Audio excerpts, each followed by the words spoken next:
গোপীনাথ বৰদলৈ স্বাধীন অসমৰ প্ৰথম মুখ্যমন্ত্ৰী আৰু ভাৰতৰ স্বাধীনতা সংগ্ৰামৰ সক্ৰিয় কৰ্মী।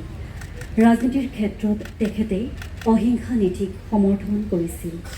অসম আৰু অসমীয়াৰ প্ৰতি তেখেতৰ অৱদানৰ বাবে তেতিয়াৰ অসমৰ ৰাজ্যপাল জয়ৰাম দাস দৌলতৰামে তেখেতক লোকপ্ৰিয় গোপীনাথ ভাৰত ৰত্ন লোকপ্ৰিয় গোপীনাথ বৰদলৈদেৱৰ আজি পুণ্যতিথি।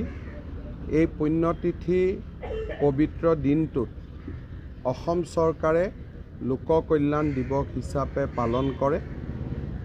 আজি মই পুনৰ এবাৰ ভাৰত ৰত্ন লোকপ্ৰিয় গোপীনাথ বৰদলৈ ডাঙৰীয়াৰ প্ৰতি অসমবাসী ৰাইজৰ হৈ সশ্ৰদ্ধ প্ৰণিপাত জনাইছোঁ।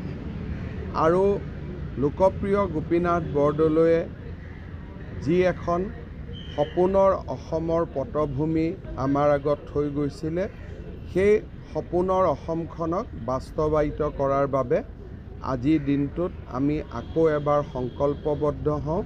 তাকেই মই অসমবাসীৰ ওচৰত কামনা কৰিছোঁ।